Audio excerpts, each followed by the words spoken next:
मुसलमान अगर किसी मुस्लिम भाई की या गैर मुस्लिम की जमीन हड़प लेता है, रिश्वत की थैलियां देकर आप कोर्ट में केस जीत जाते, आप पुलिस वालों को रिश्वत की थैलियां देकर अपनी जमीन के ऊपर आप गैर की जमीन पर आप कब्जा कर लेते हैं और आप सोचते हैं कि दुनियावी एतबार से हमने प्रॉपर्टी पर कब्जा कर लिया है, हमारी जमीन बढ़ गई है, हमने जमीन पर केस जीत लिया है। सुन लीजिए, अल्लाह के नबी फरमाते उसने जमीन की मिकदार नहीं बढ़ाई है बल्कि कल कयामत में उसने जहन्नम की आग की मिकदार बढ़ा ली है जो रिश्वत की थैलियां खोलकर उसने हासिल की।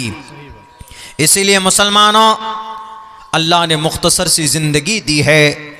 भारत के इंसानों, मेरी तकरीर उमूमन, मेरी बात उमूमन हिंदू मुस्लिम सबसे मुखातब है, चूँकि लफ्ज़ के साथ, नाम के साथ लफ्ज़ चतुर्वेदी लगाया हुआ है, इसलिए हमें रियायत करनी पड़ती दोनों के हिसाब से बैलेंसिंग बात करने की और दोनों की इस्लाह की बात करनी होनी भी चाहिए इस देश के अंदर।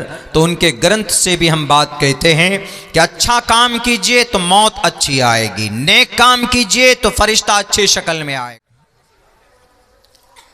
हम लोगों में एक बहुत बड़ी गलत फहमी है अमल के ताल्लुक़ से। एक साहब ने सवाल किया कि मौलाना, कोई भी गुनाह करते हैं हम, क्या अल्लाह से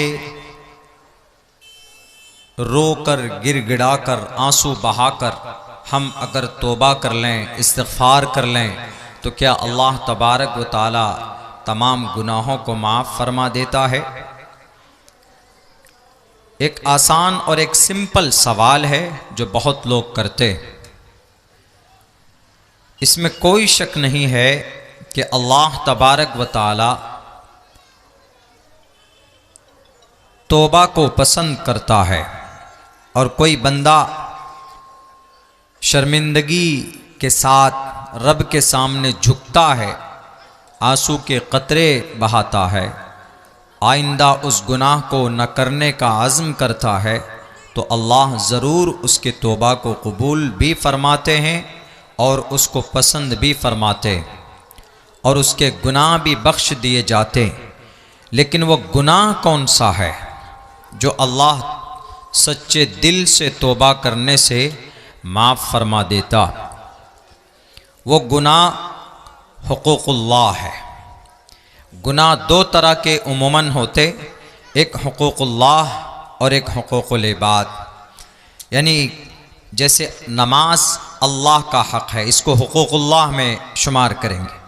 अगर कोई बंदा, कोई मुसलमान नमाज नहीं पढ़ता है तो वो कभी शर्मिंदगी हुई, उसको एहसास हुआ, वो रब के सामने झुका, उसने तौबा कर ली और फिर आइंदा इरादा किया कि अल्लाह मैं हमेशा अब नमाज पढ़ूँगा, नमाज नहीं छोड़ूँगा।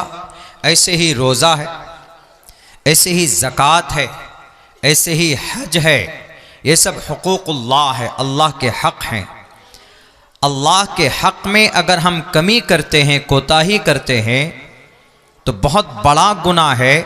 लेकिन बंदा अगर सच्चे दिल से तौबा करता है, तौबतन नसूहा, सच्चे दिल से तौबा करता है, तो अल्लाह तबारक व तआला मुमकिन है कि उसके गुनाह को माफ़ फरमा देते हैं और उसको पसंद भी फरमाते हैं उस बंदे को।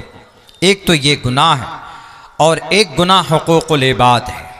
हुकूकुल इबाद, बंदों के हुकूक, मतलब यह है कि अगर किसी पर, किसी का आप पर कोई हक़ है, आपने किसी से 15,000 रुपये आपने कर्ज के मांगे, लेकिन जब आपने उनको पैसे नहीं दिए, आपने वक्त पे आपने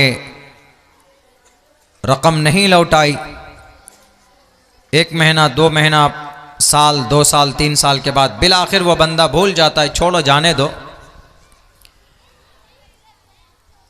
तो ये तौबा करने से माफ़ नहीं होगा, कल क़यामत में देना पड़ेगा। किसी की ज़मीन पर आपने नाजायज़ कब्ज़ा कर लिया है, मन अख़ज़ शिबरम मिनल अर्ज़ि, जमीन का थोड़ा हिस्सा भी आपने भले ही केस के जरिए से आपने फराहम कर लिया, या आपने किसी को जुबान के जरिए से डराया, धमकाया, गाली दी, आप बाहुबली हैं, आपने कमजोर को डरा दिया, आप पैसा वाले हैं, आप पावरफुल आदमी हैं, आप दबंग हैं, तो आपने अपनी ताकत का मिसयूज किया, गलत इस्तेमाल किया किसी मासूम पर, तो अल्लाह ये गलती, अल्लाह ये गुनाह माफ नहीं करेगा। क्यों? क्योंकि आपने ये गुनाह किसी बंदे से रिलेटेड है, किसी इंसान से रिलेटेड है। जब तक वो माफ नहीं करेगा तो मरने के बाद रब भी माफ नहीं करेगा। हालांकि रब माफ कर सकता है, वो शैइन कदीर है, वो सर्वशक्तिमान देव महान है, वो कर सकता है माफ। वहां तो बंदा कहेगा कि अल्लाह ठीक है, मैंने ये जुर्म किया है, मैंने इस पर जुल्म किया, इसकी जमीन ली, इसके पैसे मैंने बेईमानी किए, या इसको बुरा भला कहा, इसको गाली दी, या इसका खून बहाया, लेकिन अल्लाह आप तो शैइन कदीर है, आप हर चीज़ आपके कब्ज़े कुदरत में, आप माफ़ कर दीजिए ना, आप नेकी दे दीजिए, बदला दे दीजिए। रब कहेगा कि ये मेरे ज़ाब्ते के ख़िलाफ़ है, मैंने ये ज़ाब्ता नहीं बनाया, मेरे कानून और सिस्टम के ख़िलाफ़ है। कोई भी आदमी प्राइम मिनिस्टर से डायरेक्ट नहीं मिल सकता, मिलने के लिए वो मिल सकते हैं, बल है, वो भी हमारे और आपके तरह इंसान है, लेकिन एक प्रोटोकॉल है, एक निज़ाम है कि आपको अपॉइंटमेंट लेना पड़ता है, आपके उसके सेक्रेटरी से मिलना पड़ेगा, आप क्या पूछना चाहते हैं वो लिखित में आपको देना पड़ेगा, तब जाकर वो अप्रूव होगा, तभी आप मिल सकते, एक निज़ाम है। लेकिन क्या वो हमारे और आपके तरह इंसान नहीं? उसके नाक में 2 सुराख, 2 कान और 2 आंखें नहीं है, सेम हमारे और आपके तरह प्राणी है, इंसान है, लेकिन एक निज़ाम, एक सिस्टम है। अल्लाह कहेगा कि बंदा अगर माफ करेगा तो definitely I will forgive you, मैं तुम्हें माफ करूंगा। अगर बंदा माफ नहीं करेगा तो कल क़यामत में तुम्हें नेकी से उसका बदला चुकाना पड़ेगा।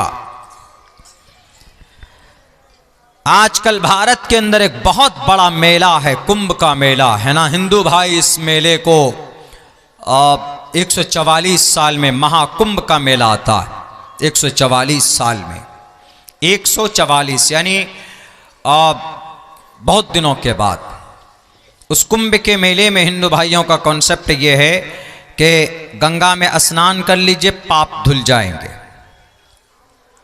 जैसे मुसलमानों में है चोरी तो नहीं, बेईमानी, चुगलखोरी, गीबत, रिश्वत, बहनों के हुकूक न देना,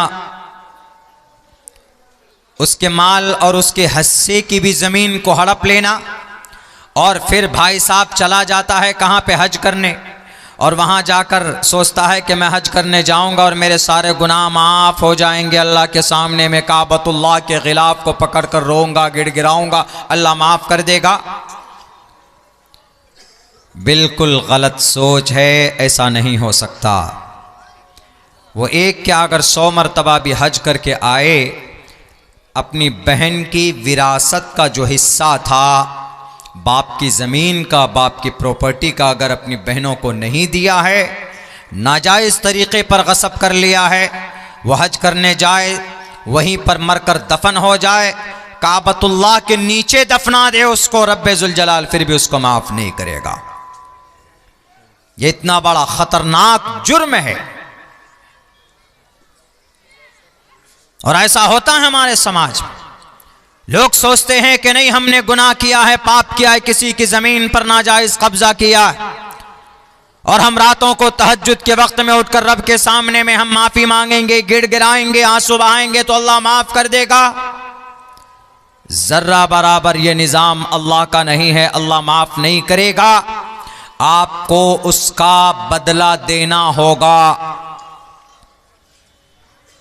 मैंने तो ये बात खुलकर हिंदू भाइयों को भी कही। हमने उनको कहा कि श्रीमद् भगवद गीता में लिखा हिंसा सत्यम करो दस्तयाग शांति रपैशुनम दया बुलेश्वलोलूप तवम हीर चापलाम। जुल्म नहीं, झूठ नहीं, फसाद नहीं, दंगा नहीं, यानी इंसानों को इन चीजों से तकलीफ पहुंचती।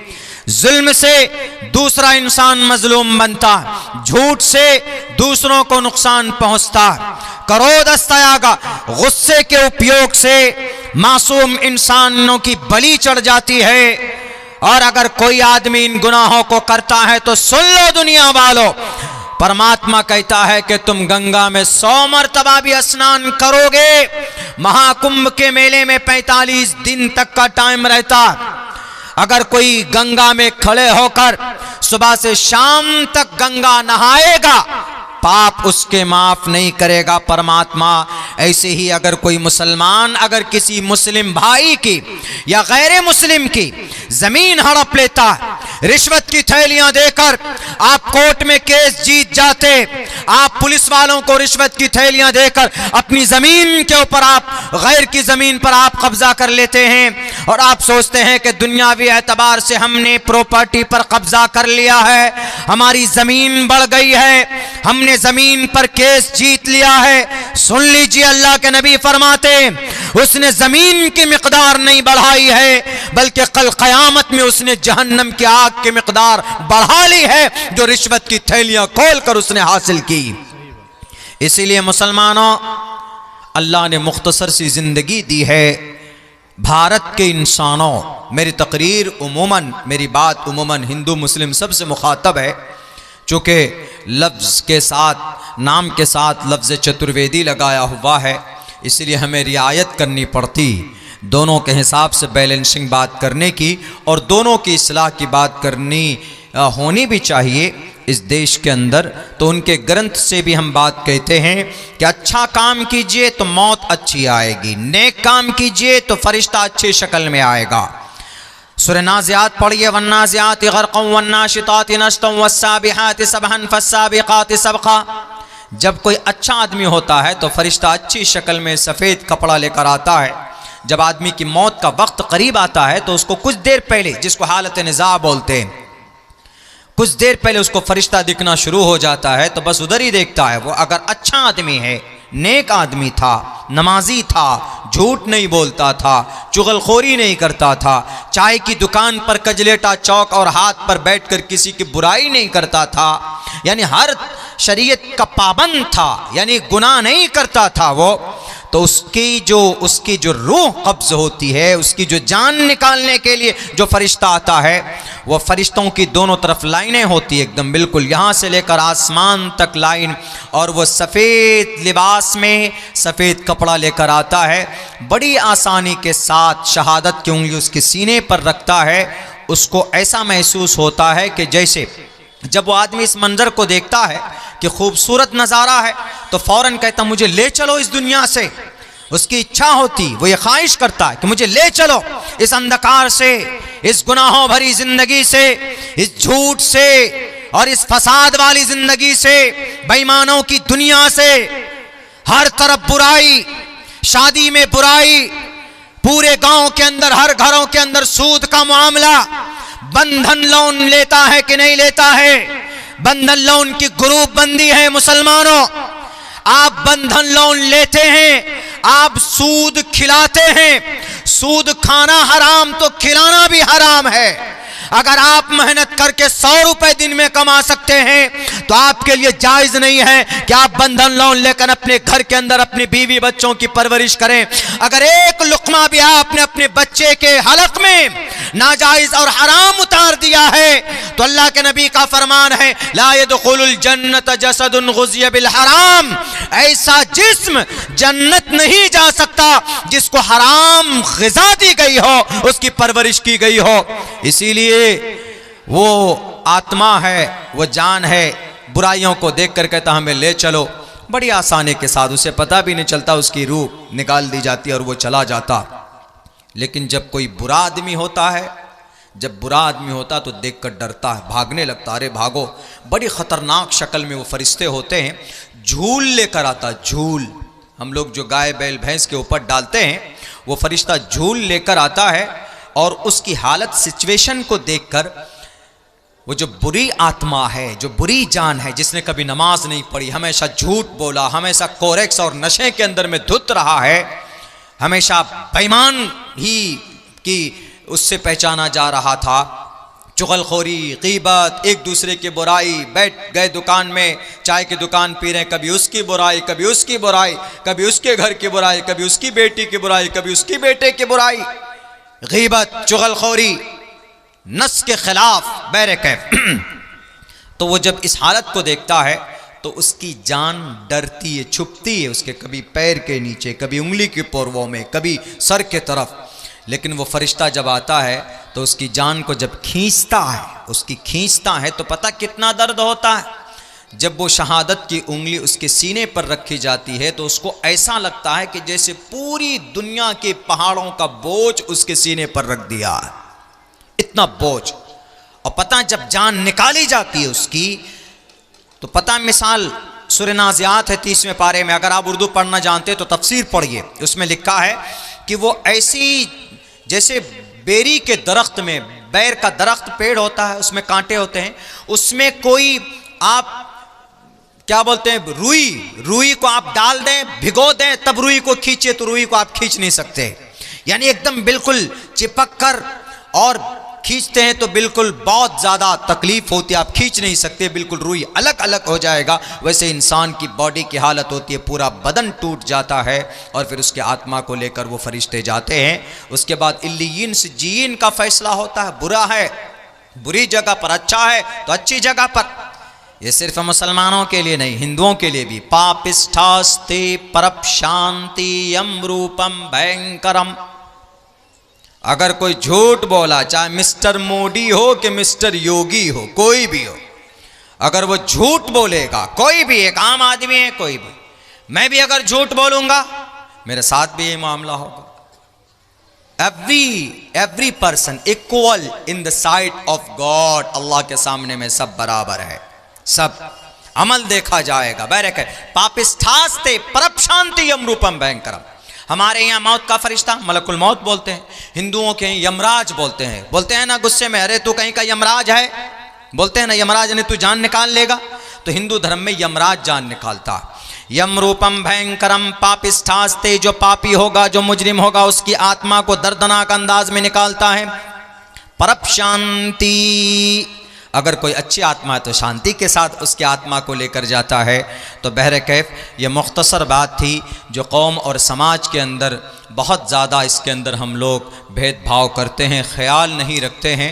इसीलिए हम लोग हुकूकुल इबाद और हुकूकुल्लाह के अंदर कमी कोताही अगर आप हुकूकुल्लाह में करेंगे तो अल्लाह माफ़ कर देगा। लेकिन अगर हाँ आपने सच्चे दिल से तौबा किया तो, लेकिन अगर आपने हुकूकुल इबाद में कमी की है, बंदे का हक आपने बुरा भला कहा, ज़ुबान से तकलीफ़ पहुँचाई, तो भी कल क़यामत में आपको नेकी से चुकाना पड़ेगा। अल्लाह से दुआ करता हूँ कि अल्लाह कहने सुनने से ज़्यादा हम सबको इन तमाम बातों पर अमल की तौफ़ीक दे।